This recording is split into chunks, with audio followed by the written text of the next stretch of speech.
जय हिंद। आप सभी का एक बार फिर से स्वागत है हमारे चैनल HK एडुकेयर पर। आज हम बिहार सरकार के सरकारी विद्यालय में चलने वाले वर्ग अष्टम विषय गणित से प्रश्नावली 8.2 को पूरा करेंगे। आइए प्रश्न संख्या 5। प्रश्न संख्या 5 है, एक दुकानदार एक जोड़ी जूते पर 1250 रुपये मूल्य अंकित करके ग्राहक को खरीदने पर 20% की छूट देता है। मूल्य कितना अंकित किया है? 1250 रुपये, और छूट कितना देता है? 20%।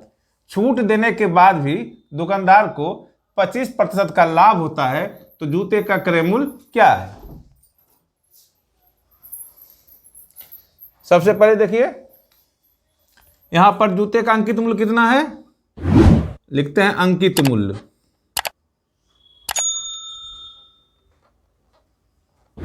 ₹1250। और छूट कितना है? छूट है 20%। अब कोई दुकानदार से जूता खरीदना चाहेगा तो रेट कितना उसका है? 1250 रुपये, और छूट कितनी उस पर है?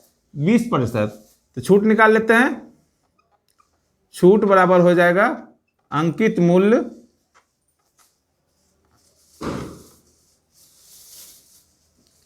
का 20%। अंकित मूल्य कितना है? 1250। का के बदले गुना 20%, के बदले 1/100 मात्रक हो जाएगा रुपया। यहाँ वाला जीरो, यहाँ वाला जीरो, यहाँ वाला कट गया। अब हो गया 125 गुना 2 रुपये बराबर 250 रुपये। अंकित मूल्य कितना है? 1250 रुपये, और छूट कितनी उस पर है? 250 रुपये। तो क्या करना है? अब ग्राहक का क्रय मूल्य, ग्राहक का क्रय मूल्य बराबर क्या होगा? अंकित मूल्य घटा छूट। अंकित मूल्य कितना है? अंकित मूल्य है 1250। कितना है? 1250। उस पर छूट कितनी है? छूट है 250 रुपये, बराबर हो गया 1000 रुपये। यानी कि 1000 रुपये ग्राहक को भुगतान करना है। और ग्राहक जो भुगतान करता है वह क्या है? ग्राहक का क्रय मूल्य। और वह दुकानदार का क्या है? विक्रय मूल्य है। यहाँ लिखेंगे ग्राहक का क्रय मूल्य बराबर दुकानदार का विक्रय मूल्य। दुकानदार का विक्रय मूल्य दोनों बराबर हुआ। दुकानदार बेच रहा है, ग्राहक खरीद रहा है। कितना हो गया? दोनों क्या है? बराबर है 1000 रुपये। दुकानदार 1000 में बेचा और ग्राहक 1000 में खरीदा। अब आगे देखिए, छूट देने के बाद भी दुकानदार को 25% लाभ होता है, तो जूते का क्रय मूल्य बताना है। अब दुकानदार के लिए है, दुकानदार का विक्रय मूल्य कितना हो गया? दुकानदार का विक्रय मूल्य 1000 रुपये। लाभ कितना उसको होता है? प्रतिशत में दिया हुआ है 25%। पर सूत्र होता है क्रय मूल्य बराबर, लाभ रहने पर सूत्र अलग होता है, हानि रहने पर सूत्र अलग। तो क्रय मूल्य बराबर सूत्र होता है विक्रय मूल्य गुना 100। लाभ रहने पर होता है 100 जोड़ लाभ प्रतिशत। अगर हानि रहे तो 100 घटा हानि प्रतिशत। विक्रय मूल्य कितना है इसका? है विक्रय मूल्य 1000 रुपये, गुना 100, बटे हो जाएगा 100 जोड़ लाभ प्रतिशत कितना है? 25। अब बराबर कीजिए इसको। ऊपर हो गया 1000 गुना 100, नीचे हो गया 125। यह 8 बार में कट जाएगा। 125 से 8 में से गुना कीजिएगा तो 1000 हो जाएगा। अब नीचे क्या बच गया? बच गया 8 गुना 100 बराबर हो गया 800 रुपये। यही इसका आंसर हो गया। यानी कि ग्राहक जो है कितना में खरीदा? 1000 में, और दुकानदार कितना में खरीदा है? 800 रुपये में। अब है प्रश्न संख्या 6। सोहन द्वारा एक डिपार्टमेंटल स्टोर से खरीदी गई सामग्री का बिल निम्नानुसार है। बिल की कुल राशि ज्ञात कीजिए। इसमें कॉलम बना हुआ है, क्रम संख्या, सामग्री का नाम, सामान्य का मूल्य, बिक्री कर रुपये में और कुल राशि। पहला है टी शर्ट, कितना में खरीदा है 250 में, उस पर टैक्स कितना है बिक्री कर 4%। दूसरा है क्रॉकरी, 300 रुपये सामान का मूल्य है, 10% टैक्स उस पर है। तीसरा है घी 1 किग्रा, तीसरा है घी 1 किग्रा, 260 रुपये दाम है, 5% बिक्री कर है। चौथा है मूंग का दाल 1 किलोग्राम यानी 1 किग्रा, 60 रुपये दाम है और टैक्स है उस पर 2%। सबसे पहले बिक्री कर निकालते हैं। सबसे पहले कॉलम नंबर 1 टी शर्ट 250 रुपये पर 4%।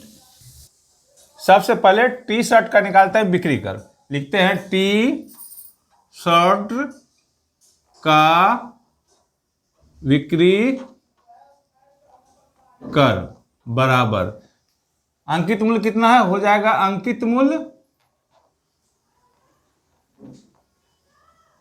का 4%। अंकित मूल्य कितना है, अंकित मूल्य है 250 रुपये। 250 का के बदले गुना 4% के बदले 1/100 क्या हो जाएगा रुपया में।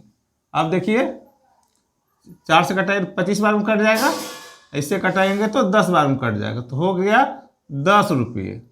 अब यहाँ लिख देते हैं बिक्री का कितना हो गया 10 रुपये। 10 रुपये हो गया और मूल्य कितना था 250, कुल राशि कितना हो गया 260 रुपये। उसी तरह दूसरा क्रॉकरी का, यहाँ पर नंबर 2 के लिए क्या है, नंबर 2 में सामान क्रॉकरी का बिक्री कर, उसी प्रकार हो जाएगा अंकित मूल्य का कितना प्रतिशत है 10% है, 10%। अंकित मूल्य कितना है 300 रुपये। 300 गुना 10 गुना 1/100 कट गया तो हो गया 30 रुपये। कितना हो गया 30 रुपये। तो यहाँ बिक्री कर लिख देते हैं 30 रुपये और कुल राशि 300 और 30, 330 रुपये। तीसरी सामग्री है घी 1 किग्रा। लिखते हैं घी का बिक्री कर बराबर उसी प्रकार अंकित मूल्य का कितना टैक्स इस पर है 5%, तो 5%। अंकित मूल्य कितना है 260 रुपये। 260 गुना 5 गुना 1/100, 1 0 कट गया, 5 से कटा 2, इससे कटा तो 13 बार में, तो हो गया 13 रुपये। यहाँ देखते हैं बिक्री कर हो गया 13 रुपये, रुपये का सिंबल दिया है और टोटल राशि हो गई 273 रुपये। अब चौथी सामग्री है मूंग दाल 1 किलोग्राम।